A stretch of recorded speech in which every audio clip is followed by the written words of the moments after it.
Order. Speaker, would you do our invocation, please?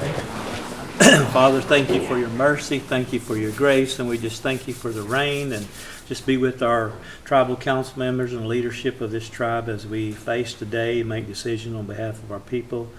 In Jesus' name we pray. Amen. Amen. Shelley. Jan.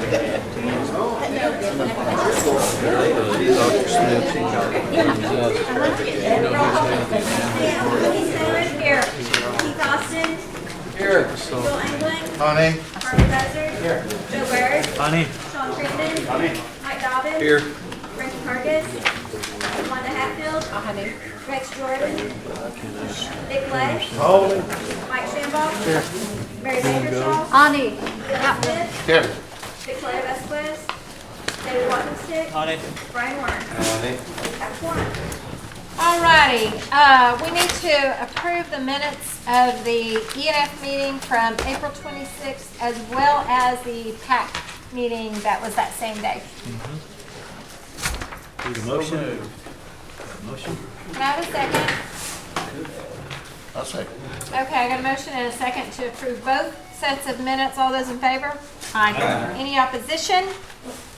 Okay, brings us to the reports, and up first is Cherokee Nation Business, Sean Slate.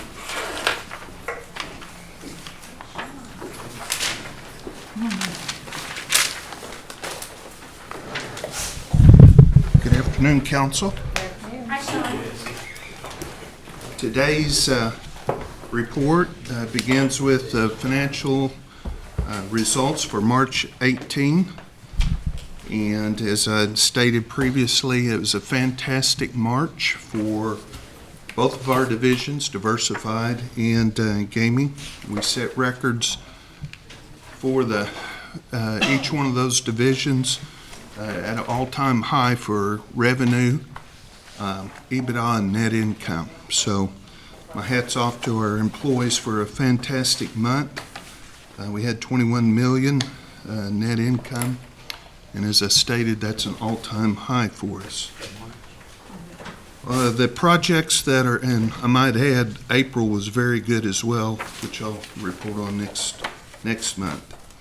Our capital projects are underway. As you drive by out here at Tahlequah, you'll see today they're drilling piers out there on the site. We hope to have some steel going up towards the middle to end of July, and still looking for a late February opening for Tahlequah. We tore the sprung down. We've restarted that project at Hard Rock, and they're moving along. We moved 260 games out of the sprung upstairs to the second level in what used to be some of the conference rooms, and we've had fantastic results with that. People just have really taken to that, and it's kind of become to them what the sprung was to that group. So we're happy with that. It's proceeding along. Again, looking for a February opening for that facility. At the plaza, in addition to the casino going up, we made an announcement that one of our anchors for the multi-tenant building will be Nukes, a restaurant called Nukes.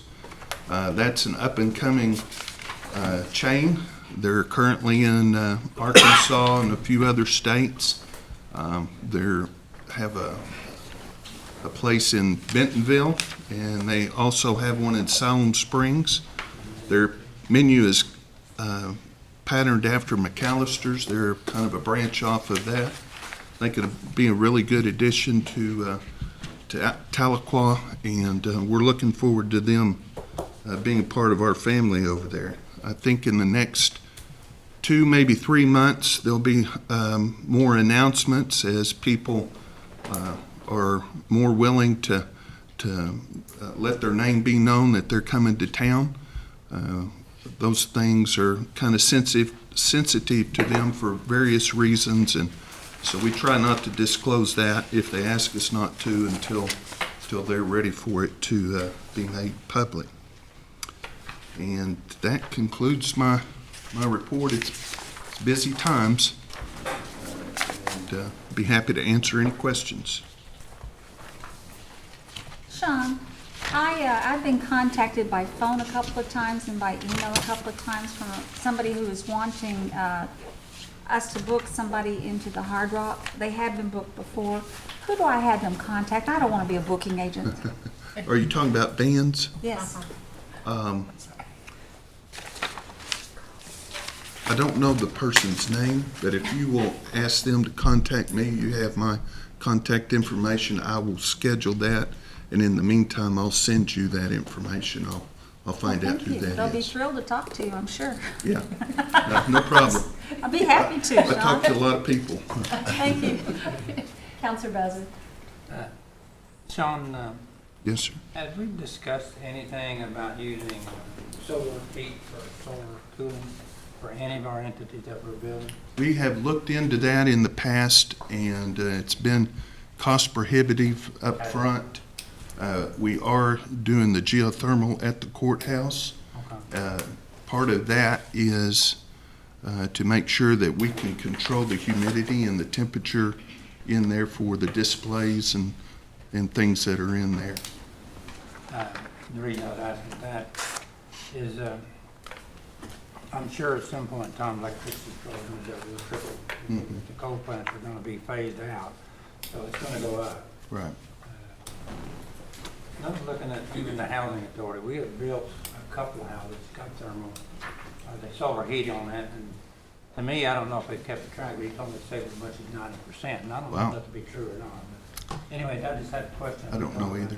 I do know the new clinic that's going in is built to a certain spec.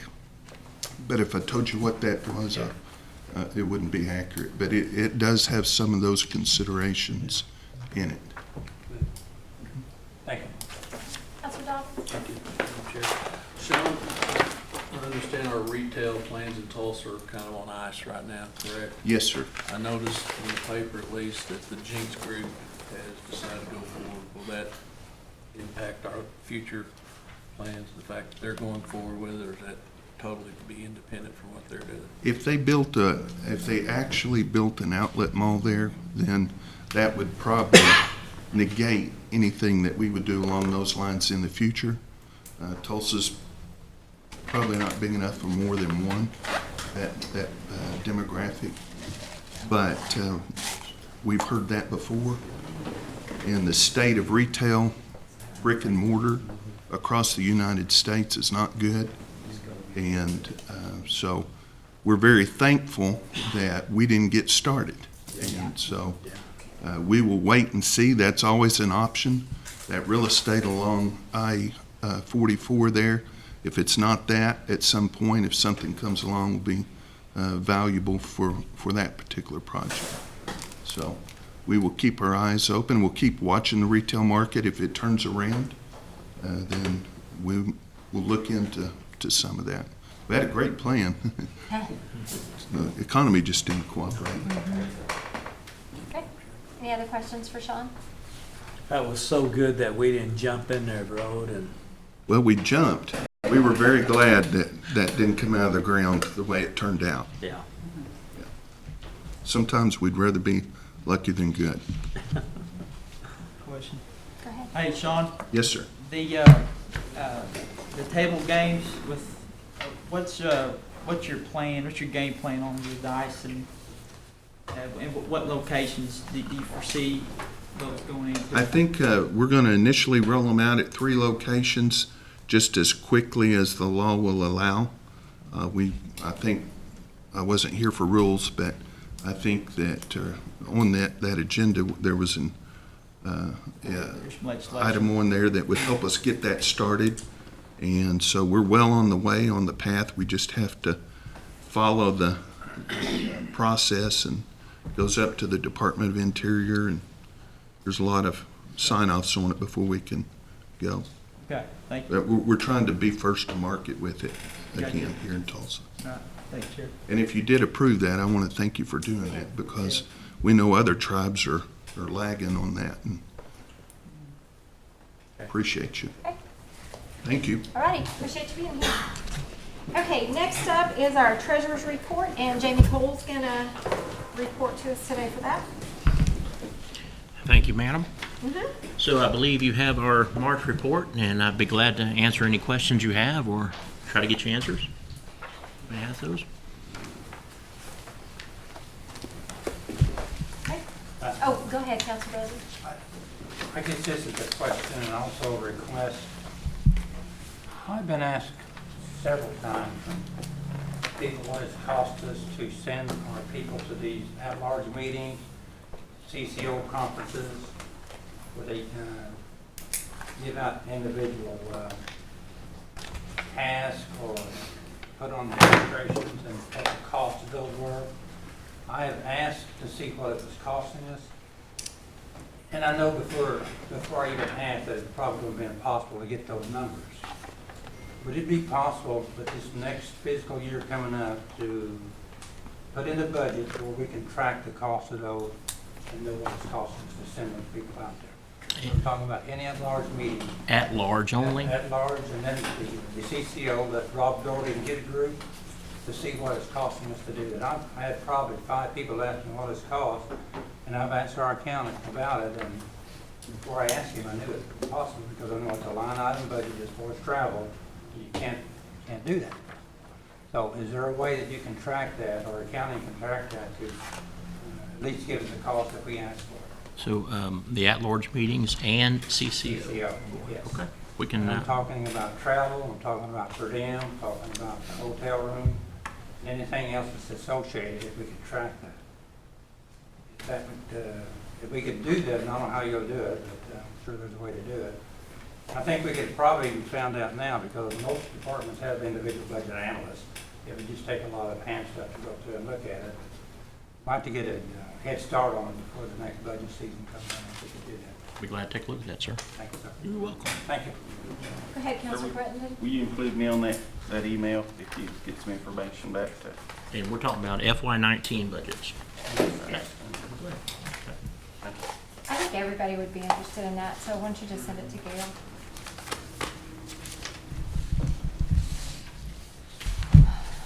Anybody else have anything for Jamie? We go easy on you. I hope you know that when Appreciate it, Lacey's ma'am. not here. All right, Diane Kelly is always ready to report, and I have asked her to bring Daryl Legg along with her. Do you want to do your commentary first and then Yep, let him I will. talk? Okay. Be glad to. Madam Chair, Mr. Speaker, members of the council, I was honored that you were interested in having one of my directors to come and just give a kind of a brief overview. We're not here to ask for money. We're just here to spotlight our program. He does have some of the staff here. We got the new reentry grant, and he wants to share with you a few things that you may not know that the reentry program is doing. But you were asking earlier about NCAI. I have 3 staff that are going to drive to Kansas City for the mid-year. They're going up there for some of the workshops. We're working in conjunction, with the Muskogee Creek Nation. Several years ago, the Muskogee Creek Nation jumped out to start applying for TANF funds in their district. They are the only tribe in the state of Oklahoma that is getting TANF funds. And back in September, when the Secretary of HHS and his team was here, September the 29th, he talked to us about some of the programs that we had, and he said, why aren't you doing TANF at the time? And he visited with Secretary and I about that. And we started doing some research, started working on some things, and as a result of it, we found out that the Muskogee Creek Nation was getting ready to submit their plan. And since we weren't doing it, they thought, well, we'll go in and get all of your counties. And they border us in Rogers and in Mays County, as well as Muskogee and Wagner County. So they were going to go after the whole area, and then they found out that we were applying for it this year as well. So we've been in collaboration with them, And this past week, our letter went back to the feds in Washington. From there, it'll be sent to the region, and then the region will send it to the state. Once it gets to the state, then we will be sitting down with them and looking at the counties and how it's allocated. In some of the counties, we're going after all of the tribal programs in that county, and in others, we're just going after the Cherokees because that was what we had agreed on, and they're going after all or half in certain counties. Because we wanted it to be equitable, but we wanted our fair share. So we worked out an agreement with them, and hopefully, once we go through our due diligence, we're looking at possibly January out in the 14 counties of the Cherokee Nation. And we know that we have a high population of Cherokees sitting in some of these counties that we don't actually have offices in, which means that we'll probably end up having to open a few offices that we had not anticipated as a result of this. We know that it's going to be a big impact on our service delivery, and we're going to make sure that we have the services out there because it's going to be a big program. The administration is, when I say administration, that's the federal administration. They are pushing TANF to be more of an employment and training program and less of a welfare program. So that was one of the reasons why they were interested in us, as well as the fact that we are the largest Indian tribe of the United States. And when they saw that all of our programs that were in employment and training in one area, they felt like that this was ideal to put with it. And I think it will just enhance and expand our opportunity to help more tribal members and their family members. So we'll be giving you more information on it. We're just kind of in our first stages of it. But I do know that we've mentioned it, and I just wanted to tell you about it.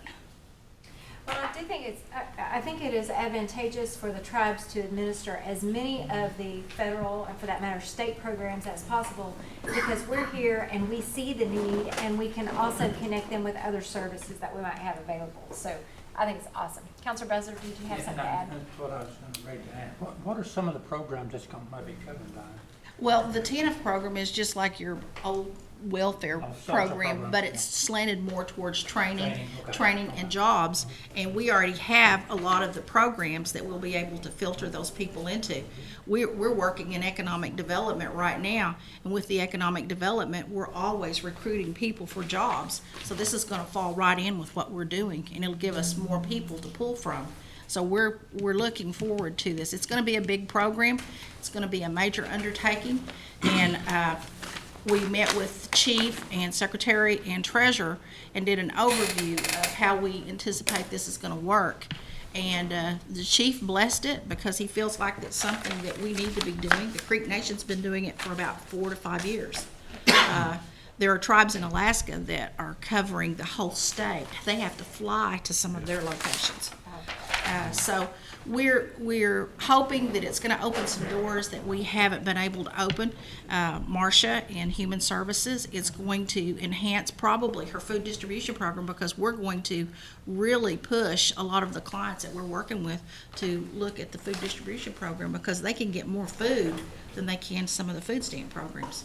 So we're looking forward to it. We've got a lot of support, and we think that it's going to be something that we can show as a model when we get it finished. We also are working on an RFP for Talking Leaves. It's a 5-year contract. It's not a grant. The Job Corps' a contract. And we have till, I think, a couple of weeks to get this RFP in. It's a 5-year RFP, which would be somewhere between the neighborhood of $28 to $30 million over a five-year period. So then we're working on an opioid grant.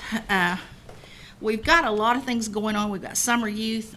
I'm stretching everybody as far as I can stretch them, but the staff are up to the challenge, and so are the directors, and we're all excited about all these things that we're doing, because it's going to make the Cherokee Nation, and it's going to look good, but it's also going to help our Cherokee people, and that's what we're all about. But we're sharing this with you because we don't have all of these things in place yet, and when we do, we'll be able to share a lot of good stuff.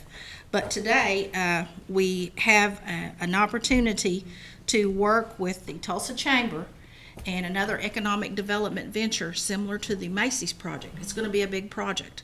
It's called Project Dillon, And the chief and CNB and our office is going to be meeting with them next week. And we know that they're going to locate somewhere here in Oklahoma, northeast Oklahoma. And we're going to be at the table, and we hope that we're able to get a lot of people some jobs. We're continuing to work with Macy's. We're continuing to work with a lot of these other businesses. A lot of our staff have got their foot in the door with a lot of the businesses, and we're putting people to work. Anybody that wants a job can get a job, and we can help train them. We have several job fairs going on, and we've got probably around 650 to 700 summer youth applications that will be on our summer youth program. We met with our summer interns today. There are 12 of them. You'll be introduced to them at the council meeting, and I think you'll be very impressed with the credentials of these students.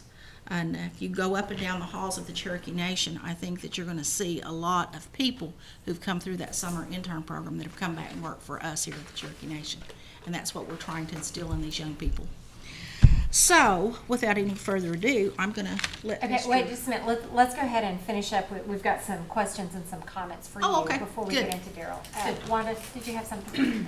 When you consider grants, we talked about grants earlier, and I know probably on the application, does it ask for the population of Cherokee Nation, or does it, or do you break it down to at-large or 14-county area? How does that work? There is a boilerplate that the grants office out of Lacey's shop has that we use as a boilerplate for all of our grants. We use it on anything that we go after from the federal government.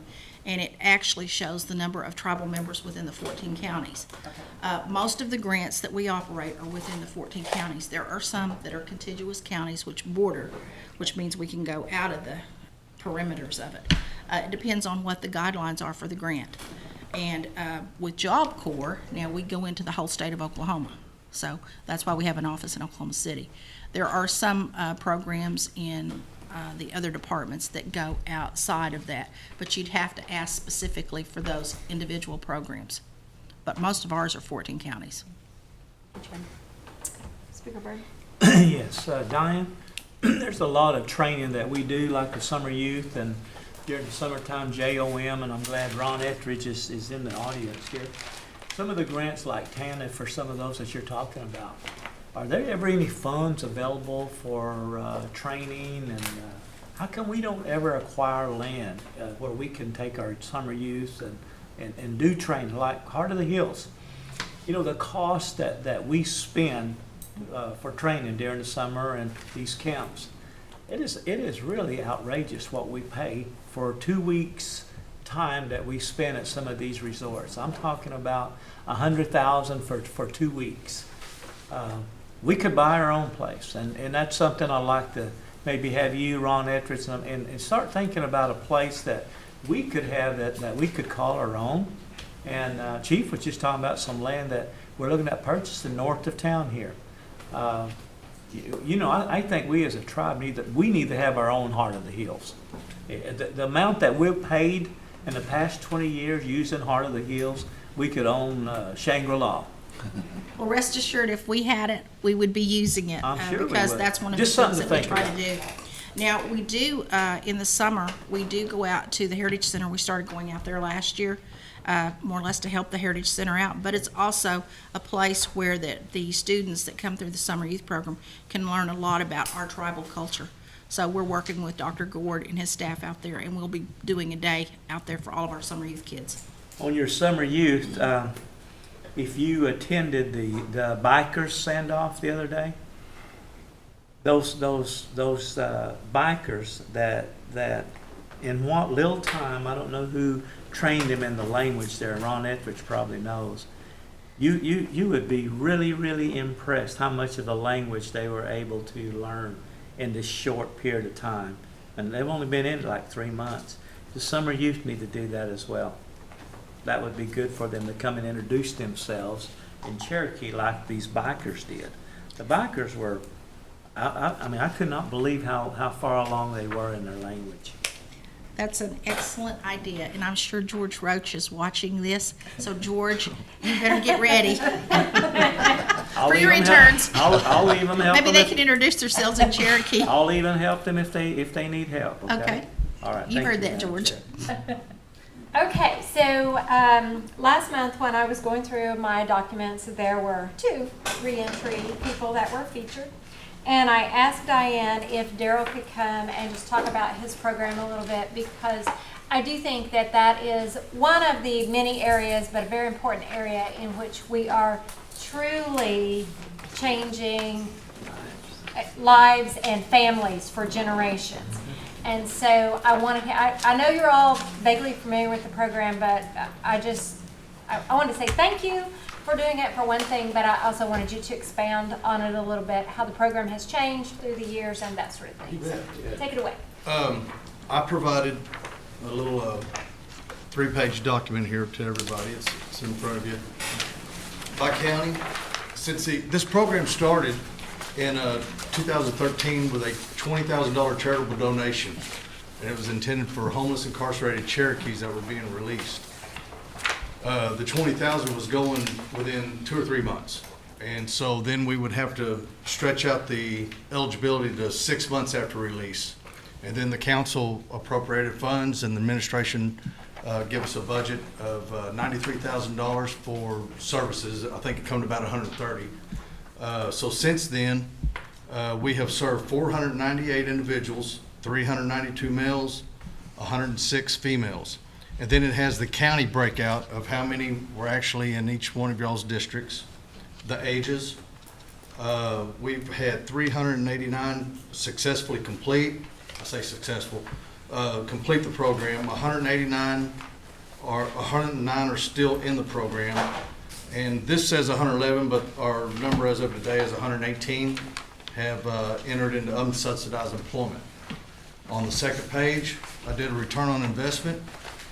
We have invested, out of 111 participants, the average wage, and this is from $7.50 an hour or $7.25 an hour, all the way up to $28 an hour in wages that we've been able to obtain for these folks when they were released. At a 40-hour work week, 52 weeks in a year. Anyway, it comes out to the return on investment is $3,186,000. Much sold service, and that comes to investment, which yielded the $3,186,000. And average cost per inmate per year is $24,000. Total client service $498. Our recidivism rate is 10.8%, which is, well beyond the national average of 67%. So the state rate is 27%. So the return after the recidivism rate for 27% after 3 years. The difference is 17% if you round it down to 10% on our recidivism rate. So I did the total at 84. I subtracted 84 from our total. And the cost, or the 84 that's gone back, and I did that totally wrong. I should have done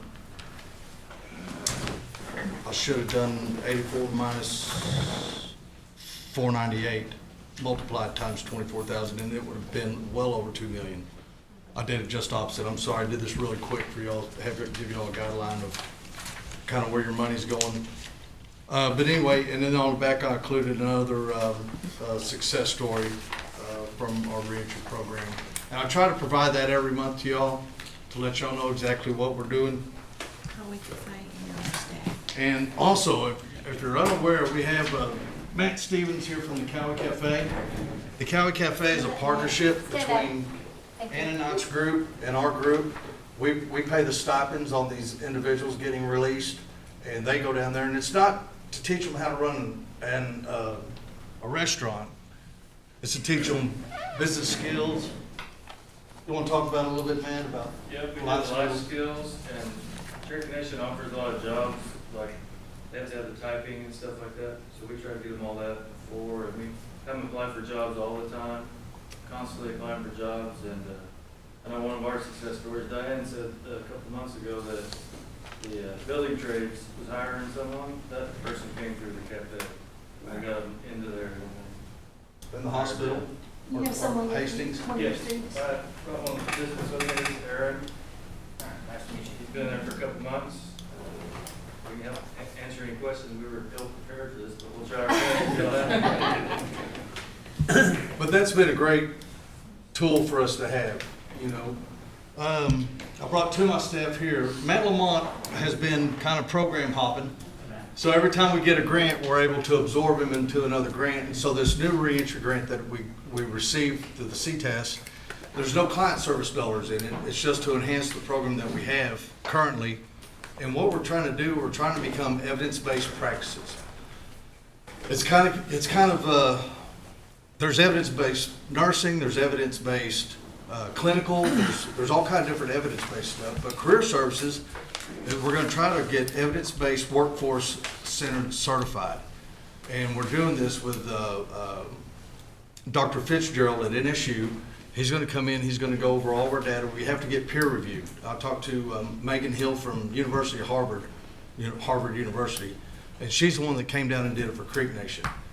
And so if we become evidence-based practice organization, then we can get all these grants that keep on getting circulated that require you to become require you to be evidence-based. Because we have the numbers, we have the data, but we have to get reviewed by a peer review to actually verify our data, and which would make us an evidence-based organization. Because everything we do in career services, we cover the spectrum of any kind of workforce, innovation, anything you can imagine, we have it at career services. And we touch just about every department.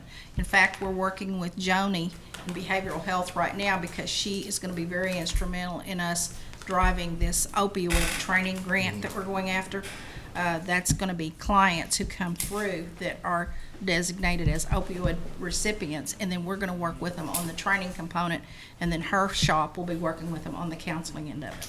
So we do touch health a lot, and I know you were talking to Nason, and he's very humble. He didn't tell you, but we do have a meeting tomorrow with Dr. Grimm and the health people, and we are working in that direction for some of the positions that are going to be needed there at the new clinic.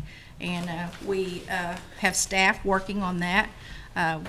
We're hoping that we're able to get a lot of people jobs, but we know that we may have to go out and do some recruiting in the outlining areas for some of the specialty jobs that are going to be needed. But we're here available, and we're trying to steer people in those directions where those jobs are going to be here in the Cherokee Nation, so that they don't have to relocate and go to Denver, Colorado, or New Mexico, that they can come here and work for us in the Cherokee Nation. And Callie Watkins is another one of my staff members. She works in the Claremore office.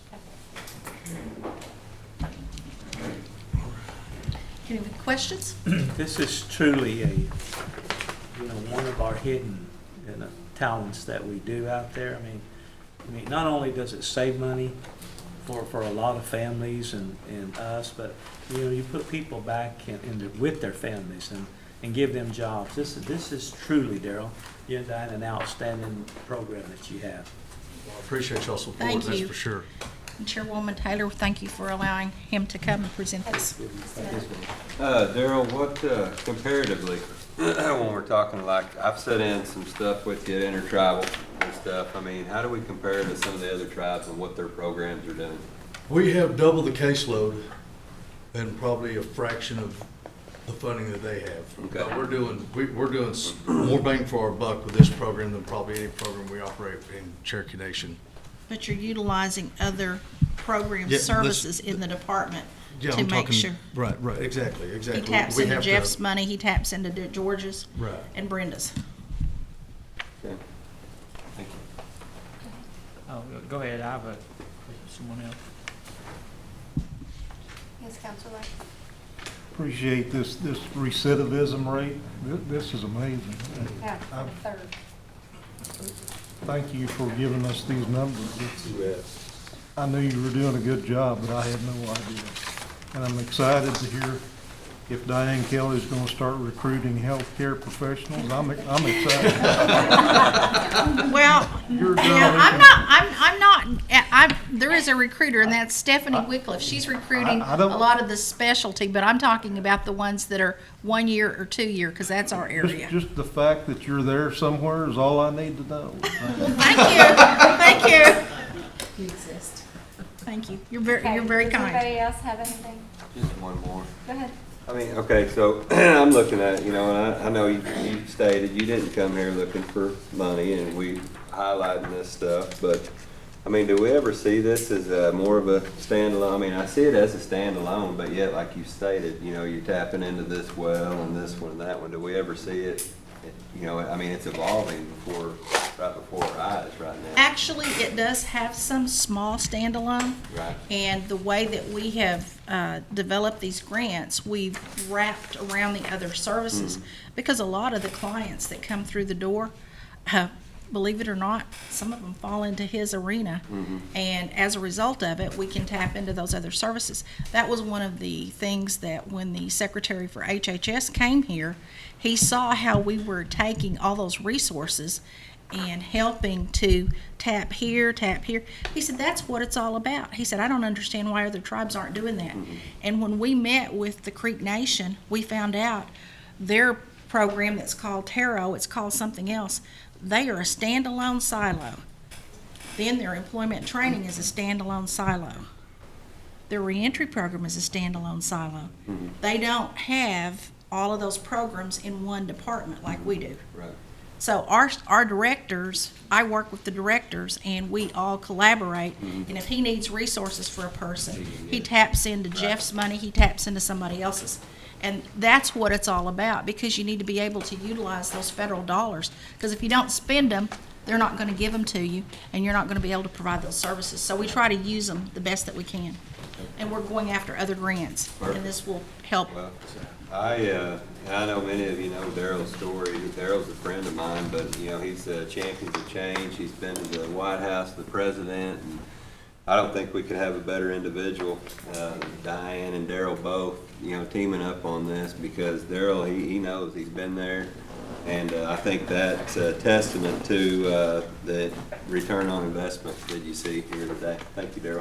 Thank you, Diane. Daryl will help them as far as it can, but he's not gonna baby them. No. That's right. That's it. Hey, I promise you, I'll go as far as I will. And, Yeah. but the basic rules is when they get out, we get them $250 for clothes. When they get ready to get their license reinstated, we get their license reinstated. And then they're ready to go to work. And if they need additional work clothes, we can do that. If they need some tools, we can do that. But we don't hold them by the hand, and we just think you gotta go to work. And it seems to work out that way, and that's the model that we want to prove in our data. Yeah. As a working model instead of behavioral health and stuff. And we have a very high percentage of clients who come through the door that do not have a driver's license. They've lost their driver's license. And that's where it starts right there. When they lose their transportation, it Yeah. just spirals downward from there. So Yeah. I think Councilor Hatfield has something to add. You know the question I'm going to ask, what about an at-large population? I'll tell you what, I get a lot of letters from California, Oregon, Texas, and there's nothing I can do about that. We can't send a counselor down there. I can't, you know, we got our limitations to what we can do and what we can't do. I We can suggest put- they move to Oklahoma. Sorry, but you know. Yeah. they- We can they put would them in really- contact with the nearest employment training program or reentry program that's in their vicinity. It's from another tribe. Some of the tribes do that too. Sometimes they just can't get the help from the local tribe. And so don't refer any to you, right? Okay, I won't.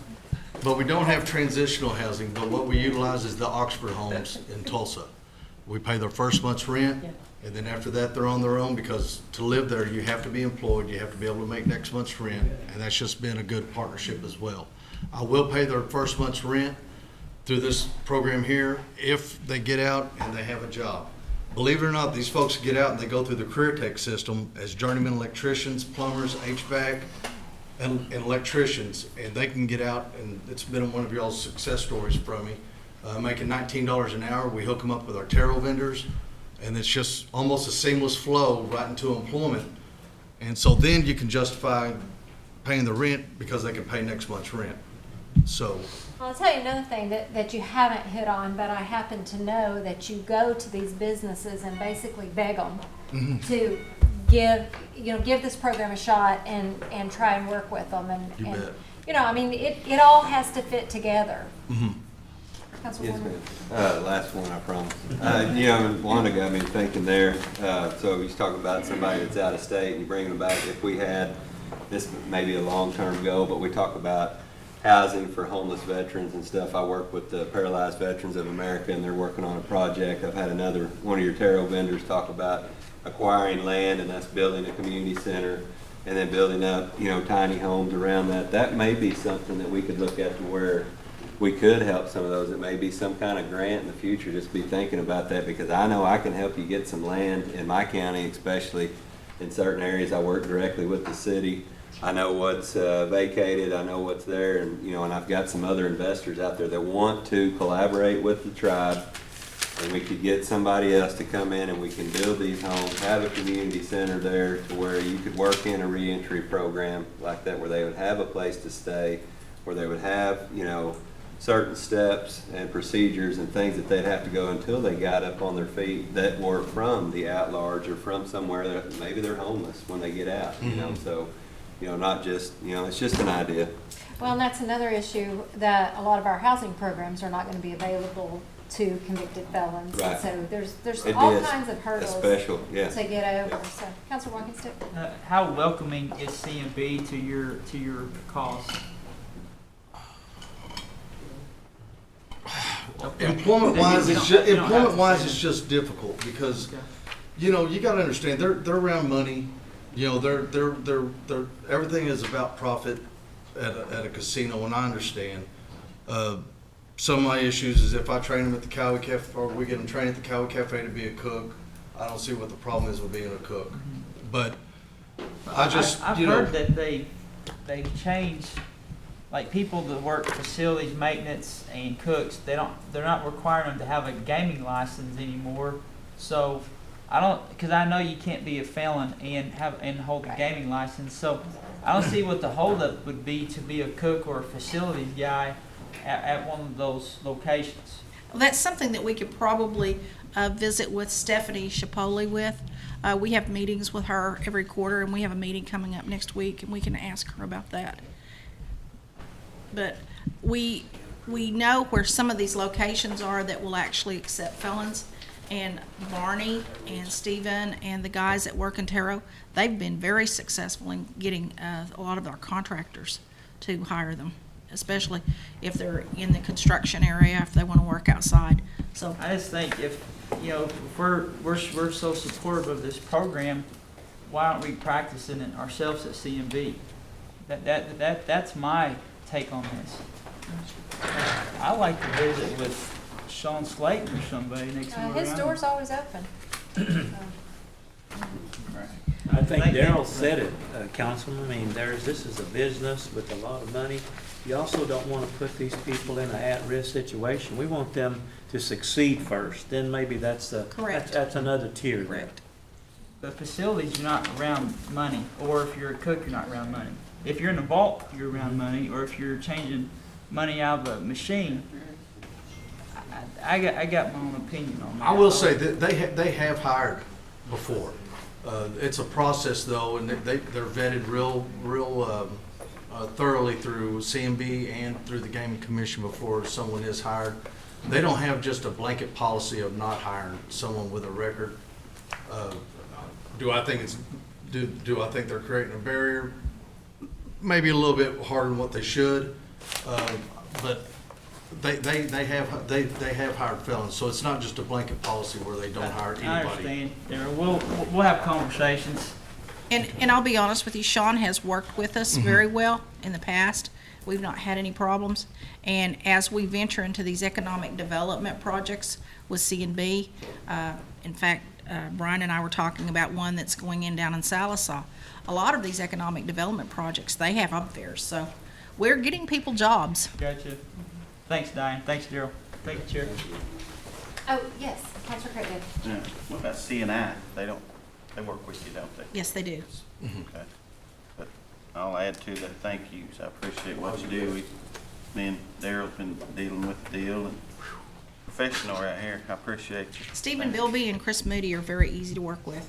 We've worked with them up in the prior area. We've worked with them over in Stillwell, and we're getting ready to work with them on the project that they're moving down into Tahlequah. So Sounds good. Thank you. we work well with them. Thank you. Okay, Thank thank you. you. Thanks for being here, You Daryl. bet. We Thank you. appreciate it. All right, Speaker, I believe you had something to discuss with George Roach, and he's here. George, you want to come on up?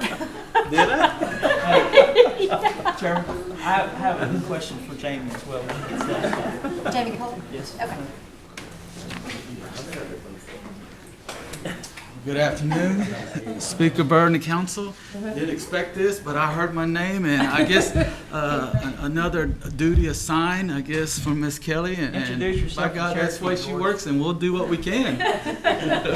George, we How can I know- help you? We know, you've spent a lot of time with the youth. And how many years have you been with us now?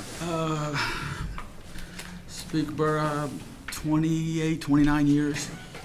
Somewhere in So that. we just appreciate what you do. I Thank threw you. that out there as a gesture, and but you were there. I mean, that was impressive on how far along that these bikers had come, Oh, and the yes. youth council will do the same. Oh, yeah, it'd be great. It's great.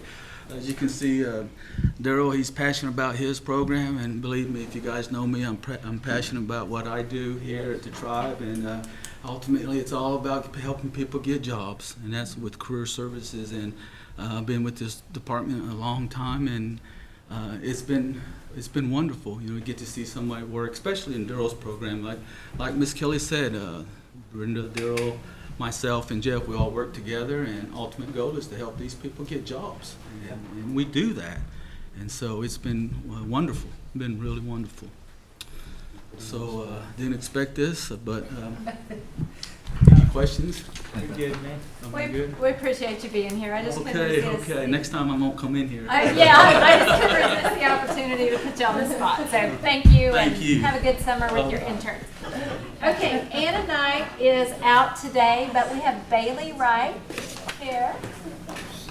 And Bailey coordinates the Cherokee holidays. Cherokee holiday. One of the few things you do. Yes, one of the many. One of the many things. And the traditional games too, is that right? Are you over that? Okay. Yes. Yes. So Anna sends her apologies for not being able to be here today, and you have copies of her report, and she asked me to take back any questions to her, and she'll get back with you guys tomorrow if you have any. And she asked me to come because, yes, I am over the Cherokee National Holiday. I also manage the Cherokee Art Center, the Spider Gallery, and community tourism, which includes the traditional Native games. And I'm here to update a little on the holiday. Okay. So the 4 things that I thought I would share with you guys today are those traditional Native games. We have a championship every year, typically held the weekend of the holiday. I've chosen to move the championship up to the Saturday before, August 25th. That's to try and showcase our champions better. It kind of gets lost in the hustle of the holiday.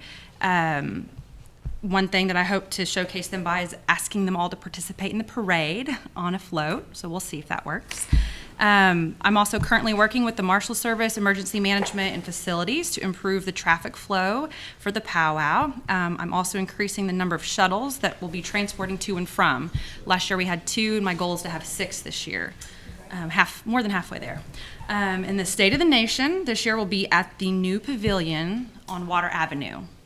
And if you haven't driven by there lately, and if you're have time today to drive by, the construction fence is down, so they're making good progress. Then also, the fun part, the theme for the holiday this year, if you guys haven't heard yet, it's a bridge to the future, a link to the past. And I brought this, just printed it off real quick. This is the actual artwork.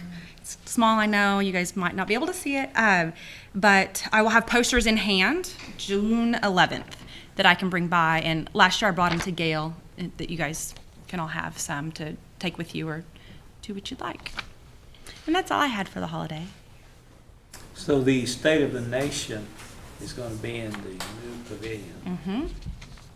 All I said earlier to Molly is make sure you got fans. Yes. Shade. We've got the shade, yeah. We're We good will there. have cooling fans, yes. How many people will that seat? Probably. I haven't heard a final count. Probably a couple hundred, maybe 200 or 300, maybe. I hope so. Yeah. Yeah. That's not under my umbrella, so I don't know the correct answer for that one. Councilor Walkenstein. The gospel singing, have you guys made arrangements they heard the tent was ripped or something like that, the large tent. The green and white tent has been retired. The goal, I haven't had final confirmation, the goal is to host the gospel singing in the chapel. At Sequoia High School. Mhm. That's good. That's a small venue. Is there a lot of participation in the gospel singing? Well, participation as far as singers go, we have typically 13 groups on Friday night, and that usually ups to about 20 on Saturday. What about the audience? Is it Roughly smaller? 100 is what I'm, It will be okay. and the capacity does fit in the chapel for, yeah. Okay. The speaker says it'll be okay. Well, you have to go to them. Have you been to one? I've been to one, yeah. Okay, so you would know that it's okay. Well, I've been to the chapel too. I think the chapel's pretty small. Yeah, well, the tent singing, sometimes you have maybe 40, 50 people there. Mhm. Maybe this will draw more, that it's going to be in a nice, cool Being place. inside, air conditioning, Yes. that's what I'm thinking, yeah. Because we usually have a host group, and they have to stay there for the duration. That makes it difficult on just one group. Mhm. I like the way you're kind of just letting everyone do it now. Mhm. Counselor Crittenden? Yes, ma'am. So the horseshoes are being moved? That's the games, it's gonna be a week before? Just the championship that go with the traditional native games. Okay. Just that. There will still be a horseshoe tournament Saturday morning. Regular In the time? same spot, regular time. So my That's dad don't get to be in no parade? unless he comes and competes at one of the games and gets top 3 place, and then he can come. And then yeah. So I yeah. just checked on the horseshoes. Okay. Thank you. Go ahead, Yes. So, just out of curiosity, since you are in charge of this, we'll be actually on a float going through the parade, and then we're going to be able to watch the rest of the parade, and then you're going to shuttle us to the other site for Pavilion. To the pavilion. Where do you guys typically go after We go to right there watch? on the courthouse Right there at the square. courthouse? Okay. So I will be requesting the city shut down Water Avenue between Cotuit and Delaware, which is the street right behind the square. We will have golf carts available to help shuttle people that need assistance back and forth. If I can work on that, if I need to have a shuttle, I can have a shuttle. Right behind We're the gonna have to get courthouse. there. I mean, it's the I'm sure- pavilion is I'm sure Gail will make sure we're taken care of. That won't be your responsibility. okay. I mean, I don't mind. I know, The but it's not like you won't have right enough to behind do. the, where it was last time. It's like right across Yeah, the street. yeah. It is. It's The not a bleachers. walking track. Yeah. Is there shade for everybody else to listen? Yeah.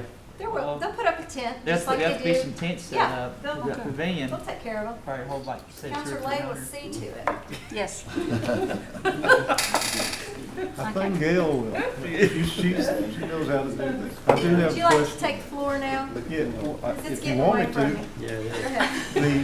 ahead. Thank you, ma'am. The logo, who was the artist on that? Dan Mink is the artist in communications, and there was some input from Crosland Smith as well, I heard this year. But Mr. Mink is the. Thank you. Yes, sir. Okay, I think that's all the questions and comments. Anything I need to take back to Ms. Have Knight? anything you want her to take back, or you can just This shade. email This Anna- shade. We'll have it. Yeah, that's it. And fans. Anna or Shay, any questions that you have from the report. Thank you for updating us. No problem. Thank you.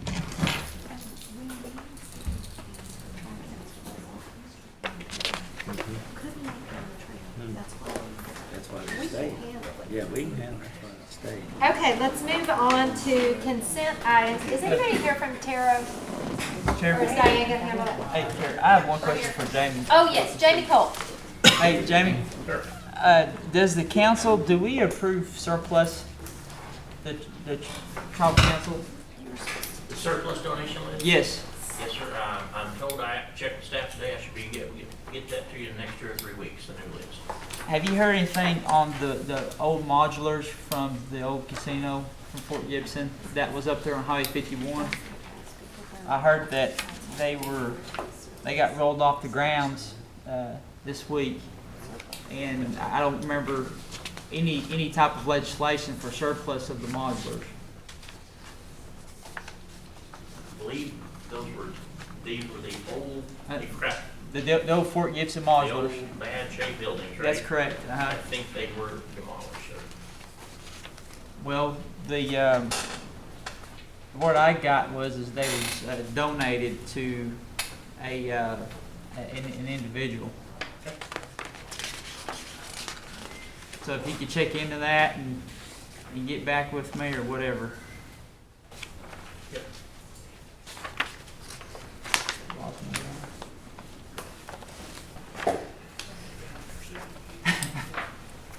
All right, thank you. Thank you, Chair. Okay, you're right. Yes, Councilor Buzzard? And Council Washington brought up a good point there, because I see a lot of stuff that's being donated. I have no idea if it's up for donation. So I feel like that any of y'all be treated equally. Police cars going to this town, police cars going to that town. I had no idea we had them to give away. So there need to be some type of a structure to where everybody has a fair chance to represent their district to get some of that stuff. So I don't know how the other councilors feel, but that's the way I feel. Anything else? Okay. Moves us down to our consent items. And Ms. Kelly, we received the new ones and the renewals. And as far as you know, it's all good? Yes, ma'am. Councilor Terrell. Tara. Is there a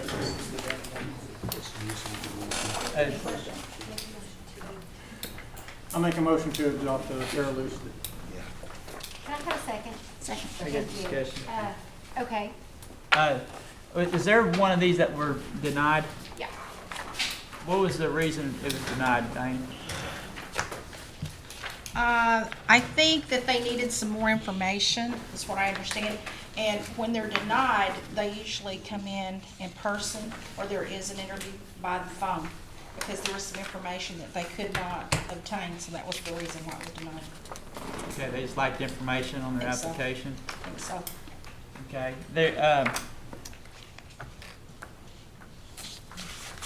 okay, all right, thank you. Do you have a problem with it? Well, what I had heard was that there was some issues with there's a joint partnership, a joint venture that was going on, and they were, I guess, trying to exercise the new policies that you guys had just implemented in March with the joint venture. This one, I don't think it's a joint venture. It was a just Cherokee and a mentor Choctaw and a protege. non-Indian at 33%. Okay.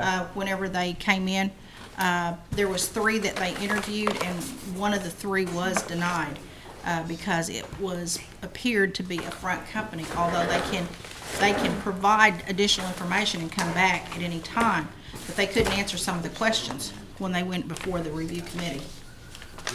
It says pending. It says It is pending an interview. It says voting control relationship between the two companies. And it says denied on May the 3rd due to Section 19, Title 40 appears to be a broker. Yeah, that means it's a What is front it? company. It's a what? It's a front company. Oh, it's They a don't, front? they have to actually have a building or a facility that they're operating out of, and they cannot have just a catalog that you're ordering out of. Okay. I'm glad we're starting to implement those front companies. Well, That's a- we've always done it this way. We've Well- done it this way for years. Yeah. Well, besides the one here recently with the casino, but that was a front company as well. But anyways, It's a matter of opinion. I know. It is a matter of opinion. Yeah, attorney's opinion. So, all right, thank you. Anything else? I do want to bring up, because I believe it was last month, there was another one that was denied, and I spoke with the Tarot office about it. And just because it's denied here for whatever reason, if they can correct the issues that cause it, which this one, I don't, if it's a front company, it is. But sometimes it will be a matter of paperwork, or it'll be a matter of their corporate minutes not being up to date or something like that. And they give them every opportunity to correct the situation that caused the denial. Sometimes the companies don't want to, and that's their choice. But Taro is looking to approve as many companies as possible. Correct. We're not here as gatekeepers to keep people out. If there is some way that we can work with them, or if there's something that's missing in the application process, we're here to work with them. And the committee will tell them that, and they can come back at any given time. We're not telling them, oh, no, you can't come back for an indefinite period of time. No. And sometimes it's because the Indian can't answer some of the questions. Well, sometimes they'll come back within 4 or 5 months and they've got somebody else that they have entered into an agreement with, and that person can answer the questions. So sometimes the Indian is used as a front, is that right? Possibly, yes, So that's- possibly. So that's happened in the Cherokee Nation? It has happened from day one since we started Taro. I remember those days. I think you probably do. Used to be 51%. It still is 51%. Okay. And the Indian should have some knowledge and background Yes. of the company. Yes. Or you just go, pretty simple, really. We made it pretty complicated. Well, and two, I can remember one that came through not too long ago, and the Indian was a school teacher. And she had to take off work to come down here with the person who was actually running the business. So when they asked her questions, she said, I'm a school teacher. I have no earthly idea about construction. It was a construction company. So she didn't even actually work in the company. So, We'll discuss that. We'll discuss more of that later. Okay, well, let's go ahead and vote on these companies that are up for approval. All those in favor? Aye. Any opposition? Brings us down to Thank you. community assistance. Thank you. Good job, Diane. Good job, Doug. Has everybody had a chance to look over their community assistance? If you have anything that you want to add that's not on here, Jody's here. Go ahead, Counselor We Crittenden. got anything? I had 500 to Jeremiah amount. Hey, you did 22, so you want to do 27? Thank you, sir. Okay. Thank you. Oh, yeah. 500, 370 total. Go ahead, Junior. I'm not seeing one for Vine, usually 4,000. 500. Yeah. Who's it up to? Who's it up to? 400 to Dry Creek, split 3 ways, Jody. It's money.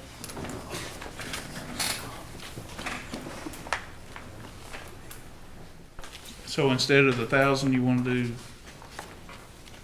No, 1,000's just out of mine. okay. That's for something separate. Set to Dry Creek.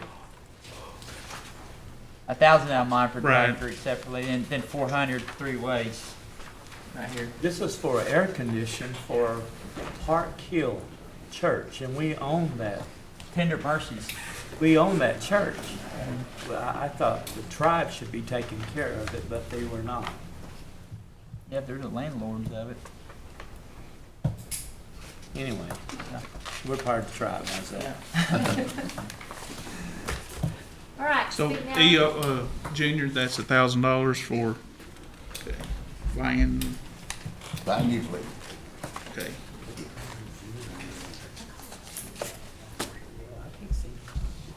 Thank you. Okay, I would entertain a motion. Motion. Thank you, Dick. Second. Got a motion and a second on community assistance. All those in favor? Aye. Any opposition? Okay, there were a few new law enforcement requests. Those of you that had some, look them over. Dry Creek. Counselor Austin, can I have a motion? Yes, I make a motion that we approve the law enforcement assistance. Second. Got a motion and a second. All those in favor? Aye. Any opposition? Alrighty, moving us down to roads. You had a list in your packet, and then there were some motor vehicle tax and motor fuel tax handed out late. Everybody look over your projects.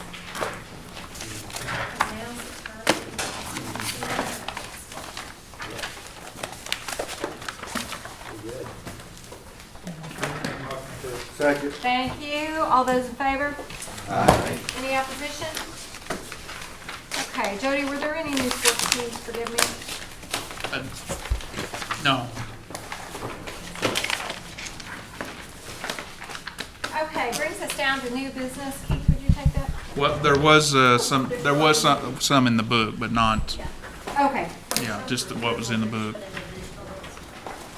Okay, we're still good. Can I, we need to do the sports teams. I'll make a motion to approve sports team. My second. I got a motion and second on sports teams. All those in favor? Aye. Any opposition? All right, Keith, now go. Livestock was Yes. what's in the book, so. What's in the book? I'll make a motion to approve all new additions to the livestock. Second. Motion and a second on livestock. All those in favor? Aye. Any opposition? Okay. Keith? Yes, this is an act amending legislative act 26-17, authorizing the comprehensive operating budget for fiscal year 2018, mod 9, and declaring an emergency, and I move for its approval. Second. Okay, I've got a motion and a second. Were there any questions about that? If not, let's vote. All those in favor? Aye. Any opposition? Okay, I have one announcement that Education asked me to bring up, and that it is that the scholarship deadline is June 15th at midnight. So make sure all your people know. Anybody else got anything? Yes, Go, ma'am. Counselor Warner. This Saturday, 5 to 10:30, Junior and I have been helping out with the group at Henderson School. That's Marble City School. We got a gospel singing, so food, fellowship, and fun. So, You too, and we've got fans. Hey, Counselor Warner, would you check and see if they'd be in favor of putting Marble City Henderson back in place? I've been talking with them, and then we got a new super there, so I want to start That would be in on him. Oh, Yep, yeah. yep. All right. Okay, was that what you were going to announce? Or does that- Oh, I've heard a rumor that he's gonna sing a solo. I would show up for that. Yeah. Just one thing, I have two community meetings this month, this week, June 4th at Bragg's, 6 o'clock, we're gonna eat. Just want to help them out. June 14th, we're gonna be at Black Gum, that's 3 miles from Kid Killer Dam. We're supposed to have everybody there and have a lot of good food and friends, so come out. What's the day on that? Go ahead, Sean. June 4th at Bragg's. I have a community meeting, Where is park in Stillwell, Larry Adair Building, 6 o'clock. And the 14th, Lot of- Black Gun. Good folks, thank you. Any food? What time? Yeah. Counselor Austin, you have something? Yes, starting June 6th, the Wall of Remembrance, which is the, I believe it's half scale of the Vietnam Wall, will be at RSU for several days. I believe it's about 10 days. So encourage people to go there and see that. Many people never get to Washington to see it, and the half scale is very impressive. Our Veterans Center is taking 2 busloads of veterans to it on Friday the 8th. And afterwards, we are hosting them at Will Rogers Memorial for lunch and a private tour of the Will Rogers Memorial. So we're treating the veterans right that day. If you're in the area, please stop and have lunch with us. I think that wall is going to be 24 hours too. I think it's going to be Yeah. lit. It should be food. Okay, if there's no other announcements, I would entertain a motion to adjourn. So moved. Second. Got a motion and a second. All those in favor? Aye. Any opposition? Friday at 7.